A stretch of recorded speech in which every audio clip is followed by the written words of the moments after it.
सुशांत सिंह राजपूत के केस में 2 महीने बाद ही सही लेकिन फाइनली कॉल डिटेल्स रिवील हो चुकी हैं और रिया चक्रवर्ती की कॉल डिटेल्स जानकर आप सभी हैरान हो जाएंगे। जी हाँ, सुशांत सिंह राजपूत से ज्यादा कॉल रिया चक्रवर्ती को किस नंबर से आया है या रिया ने किस नंबर से सबसे ज्यादा बातें की है, चलिए आपको बताते हैं। Hello guys, welcome to movies Adda. मैं हूं ज्योति नाहक। बता दूं आपको कि रिया चक्रवर्ती के फोन डिटेल्स फाइनली रिवील हो चुके हैं। पिंक विला की एक रिपोर्ट में इस बात का दावा किया गया है और ये कहा गया है कि according to sources Sushant Singh Rajput से इन टोटल रिया चक्रवर्ती ने सिर्फ 147 टाइम्स ही कॉल पर बातचीत की है। जी हाँ, including outgoing and incoming calls, सिर्फ एक साल में सिर्फ 147।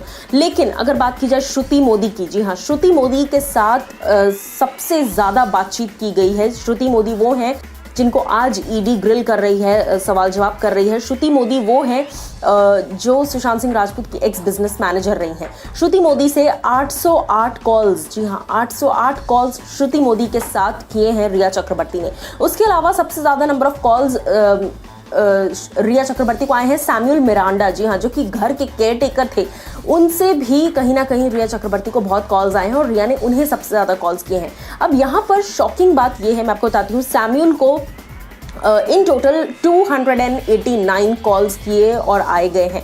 मैं आपको बताती हूँ, कहीं ना कहीं बहुत ज़्यादा शॉकिंग इसीलिए है क्योंकि सुशांत सिंह राजपूत जो रिलेशनशिप में थे रिया चक्रवर्ती के साथ, उनसे ज़्यादा कॉन्टैक्ट, उनसे ज़्यादा बात रिया ने श्रुति मोदी से एंड सैमुअल मिरांडा जो कि घर के केयरटेकर थे उनसे की है। तो कहीं ना कहीं ये बहुत ही ज़्यादा सस्पिशियस है। उसके अलावा 2 साइकैट्रिस्ट, टॉप साइकैट्रिस्ट जो कि सुशांत सिंह राजपूत का इलाज कर रहे थे, उन 2 साइकैट्रिस्ट से भी लगातार टच में रही हैं रिया चक्रवर्ती।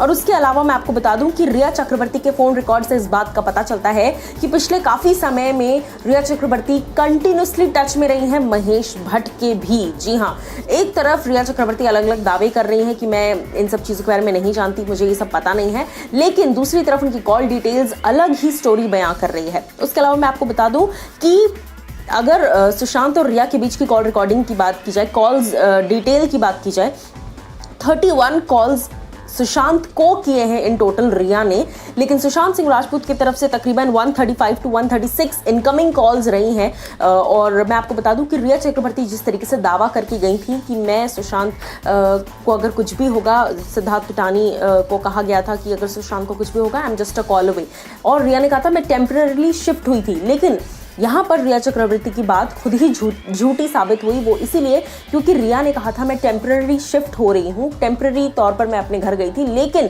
उन्होंने जाते ही सुशांत का नंबर ब्लॉक कर दिया था, अपना सारा सामान वो लेकर गई थी। That means that was not temporary and she was lying. कहीं ना कहीं रिया चक्रवर्ती के सारे झूठ एक तरीके से सामने आ रहे हैं। देखना ये होगा कि और क्या कुछ चीजें रिवील होती है। आप लोग एज अ व्यूअर क्या कुछ कहना चाहेंगे मुझे, आप मुझे बताइए कमेंट सेक्शन में।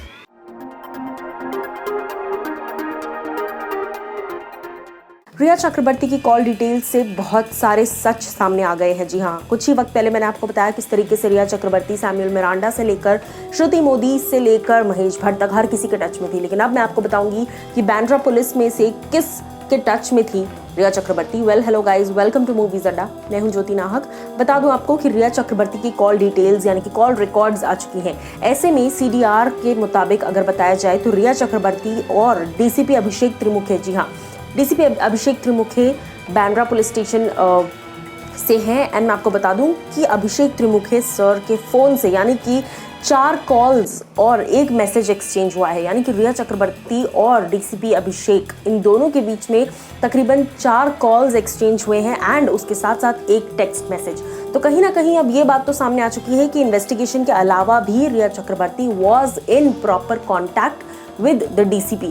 तो कहीं ना कहीं क्या कुछ बातें हुई हैं ये होपफुली जल्द से जल्द पता चले एंड रिया को इस बात का भी जवाब देना पड़ेगा। और अब बात सिर्फ रिया चक्रवर्ती तक नहीं है, अब बात बांद्रा पुलिस तक आ चुकी है। मुंबई पुलिस पर वैसे भी सवाल उठ रहे थे, बट अब बात जो है वो अभिषेक त्रिमुखे पर भी आ चुकी है कि क्यों वो रिया चक्रवर्ती के साथ कॉन्टैक्ट में थे। दिस इज ज्योति नाहक signing off.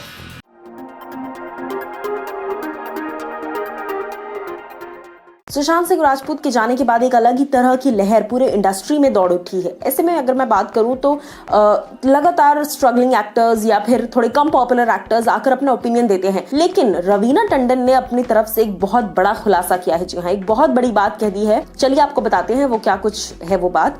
Well hello guys, welcome to movies Adda. मैं हूं ज्योति नाहक। बता दूं आपको कि रवीना टंडन जो कि अपने एरा की, जी हाँ 90s के दशक की one of the most successful actors, जी हाँ यहाँ तक कि आप ये भी कह सकते हैं कि नंबर 1 एक्ट्रेस थी वो अपने एरा की। ऐसे में रवीना टंडन का एक शॉकिंग रिवीलेशन करना कहीं ना कहीं बहुत सारे सवाल तो खड़े कर ही रहा है इंडस्ट्री पर, लेकिन बहुत ही ज्यादा सैडनिंग भी है। मैं आपको बताती हूँ, हाल ही में रवीना टंडन ने कहा कि एक वक्त था ऑफकोर्स जब मैं नंबर 1 एक्ट्रेस थी, लेकिन उसके बाद कहीं ना कहीं करियर जो है वो जरा सा नीचे हो गया और काम मिलना बंद हो गया, और कहीं ना कहीं मेरे करियर को जो है वो दबाने की कोशिश की गई, मुझे ऊपर आने नहीं दिया गया। और ये किसी ऐरे गहरे ने या फिर ये किसी बाहर के इंसान ने नहीं किया है, ये उन्हीं लोगों ने किया जिनके साथ मैंने सोने से मना कर दिया। जी हाँ, अगर काम चाहिए तो आपको सोना पड़ेगा सामने वाले के साथ जो आपको काम दे रहा है। कहीं ना कहीं एक बहुत ही बड़ी बात कह दी है रवीना टंडन ने। इंडस्ट्री में हमेशा से कास्टिंग काउच रहा है, ये हम सभी जानते हैं, लेकिन आपका करियर ही एक तरीके से खत्म हो जाए, खतरे में आ जाए अगर आप सोने से इनकार करते हो। तो कहीं ना कहीं ये बातें जब कोई ए लिस्टर स्टार आके कहता है, कोई सुपरस्टार आके ये बातें कहता है, तो इसमें जो है और ज़्यादा एक वैल्यू ऐड हो जाती है।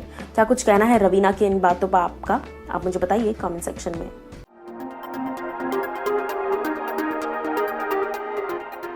सुशांत सिंह राजपूत के केस में ईडी ने समन करना शुरू कर दिया है रिया चक्रवर्ती को, और तमाम सवाल जवाब हो रहे हैं। जी हाँ, लेकिन ऐसे में कई प्रॉपर्टीज ऐसी हैं रिया चक्रवर्ती की जो सबसे ज्यादा सवालों के घेरे में है। कौन सी वो प्रॉपर्टीज हैं और क्या कुछ डिटेल्स आउट हुई हैं, चलिए आपको बताते हैं। Well hello guys, welcome to movies Adda. मैं हूं ज्योति नाहक। बता दूं आपको कि रिया चक्रवर्ती पर काफी सारे इल्जाम तो हैं ही, लेकिन उसके साथ साथ मनी लॉन्ड्रिंग का भी केस है। आज रिया हाजिर हुई है ईडी के ऑफिस में। ऐसे में रिया पर इल्जामों के साथ साथ इस बात के सवाल बरसाए जा रहे हैं कि उनके पास 2 बड़े बंगले खार में कहां से आए। जी हाँ, मुंबई का खार इलाका पॉश इलाका माना जाता है, और मैं आपको बता दूं कि इस इलाके में यानी कि खार में जितने भी फ्लैट्स या बंगले या घर आप कह लीजिए, हर चीज बहुत ज्यादा महंगी है। ऐसे में रिया चक्रवर्ती से सवाल पूछा जा रहा है कि सुशांत के गुजरने के कुछ वक्त पहले ही, यानी कुछ महीनों पहले ही ये फ्लैट्स खरीदे गए हैं, और ये फ्लैट्स खरीदने के पैसे आपके पास कहां से आए। जी हाँ, 2 बड़े बंगले हैं रिया चक्रवर्ती के नाम खार में। और सिर्फ इतना ही नहीं, ये भी आपको बता दूं कि मुंबई के लोनावला, जी हाँ मुंबई के पास लोनावला में एक बड़ा फार्म हाउस रेंट पर लिया गया है रिया चक्रवर्ती के जरिए, जिस पर वापस से ईडी जो है पूछताछ कर रही है। तो कहीं ना कहीं ये सारी चीजें जो है ये बात का सवाल उठाती हैं कि रिया चक्रवर्ती के पास इतने पैसे कहां से आए, क्योंकि रिया कोई फिल्म्स नहीं कर रही थी करंटली। सो कहीं ना कहीं ईडी के ये सारे सवाल पूछना जायज है। आप लोग क्या कुछ कहना चाहेंगे, आप मुझे बताइए कमेंट सेक्शन में।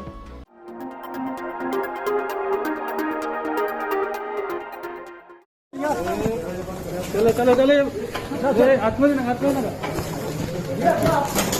what do you have to say about the allegations that have been leveled against you, Riya? There are a lot of allegations against you, Riya. The father has said that you were involved. चलो आत्महत्या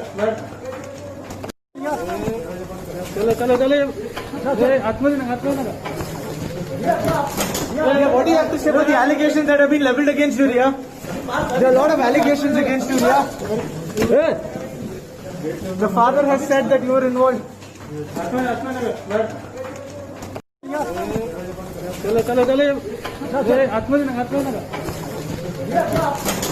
what do you have to say about the allegations that have been leveled against you, Riya? There are a lot of allegations against you, Riya. The father has said that you were involved.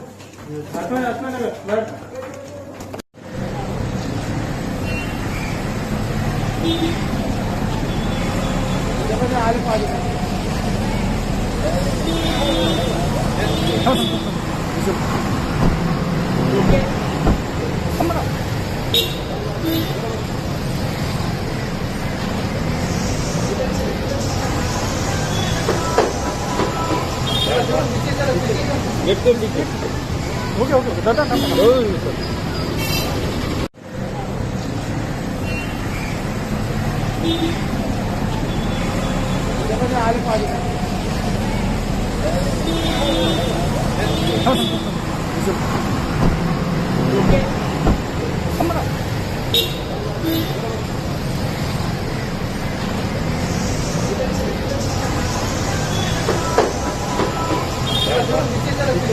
Get the ticket.